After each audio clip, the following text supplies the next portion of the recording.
Hey hoes! For those of you who don't know me, my name is Kenzie and I'm so happy that you found my channel. Today I am going to be reading some real life encounters people have had with serial killers or mass murderers. So let's just go right into this video. So the first one is Richard the Night Stalker Ramirez. When my mom was 16, she was sleeping and woke up to someone trying to open her bedroom window. She ran to my grandma's room and told her someone was trying to break in. My grandma, being the crazy awesome lady she is, grabs a bat and runs outside and confronts the guy and starts swinging. The guy runs off and they don't think too much of it. Sometime later, my grandma sees the guy on the news and it's Richard Ramirez. My mom told this story over and over when I was growing up. She easily could have been one of his victims. I'm so grateful she wasn't, especially since she was pregnant with me at the time. Wow. I've never even heard of Richard Ramirez. Peter the Yorkshire Ripper Sutcliffe. Again, never heard of him. Not me, but my mom. She was walking home and a man drove past and asked if she wanted a lift. My mom refused, of course, even though back then it wasn't so risky to accept lifts. He drove off and my mom forgot about it. A while later, Peter Sutcliffe, the Yorkshire Ripper, was caught. This guy who killed 13 women and attacked a few more over the period of 5 years. My mom recognized him as the man who had offered her a lift. Jeffrey Dahmer. I know who that is. I'm going to do the best I can on recollecting this event as I was in the military when this happened. This initially happened in the late 80s. First, a cousin of mine and his friends were in the park when they saw a guy masturbating on a bridge. Being young teens, they started making fun of the guy. I believe he tried to get them to come join him, but eventually he chased them and vowed if he caught them he would kill them. They went home and told my uncle, who was probably 6'5" and was pretty buff. He came back to the park and looked for the guy with them. I don't recall exactly what happened after, but the cops were called. The guy was found and charged with enticing a child and sexual assault, something along those lines.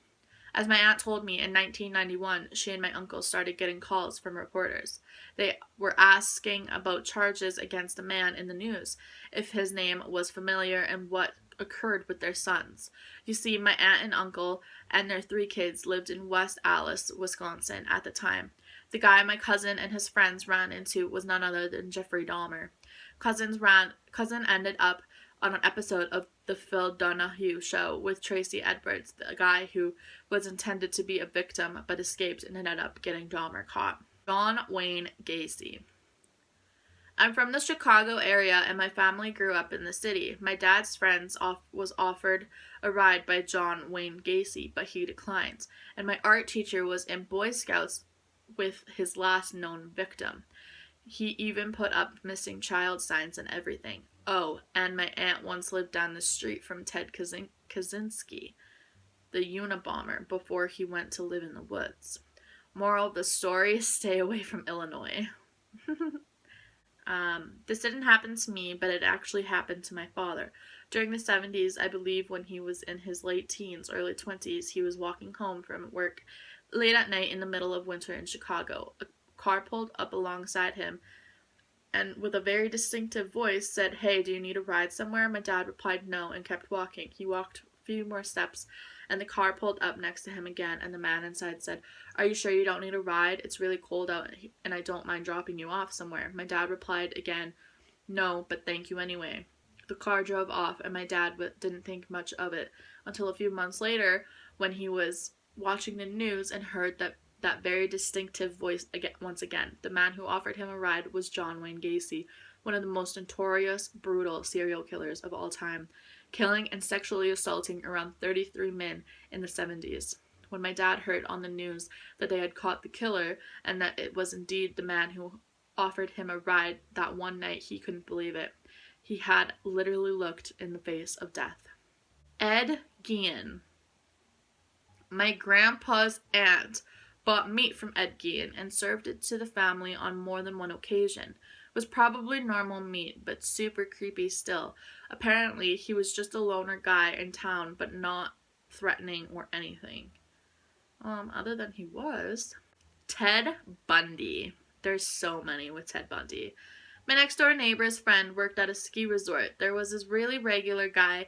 He was always friendly and polite. He would make small talk with her. He was a good-looking guy too. He made an impression. Some years later, she saw him on the news. Turned out he was Ted Bundy, and that he had abducted one of his victims in the car park of their resort. I had a teacher at my college who was hitchhiking and got picked up by the Ted Bundy. She only found out about who he was after the fact when she saw his face in the newspaper later. I can't even imagine how she must have felt after finding that out. My mom was asked on a date by Ted Bundy. She got his description: blonde hair, blue eyes.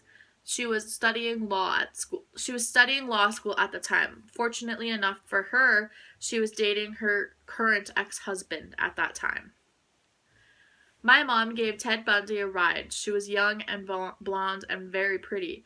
She said he was handsome and polite, but she got an extremely odd vibe from him. He asked her some questions about her job, life, kids, then asked to be let off a couple blocks away. She said she recognized him on the news a couple years later.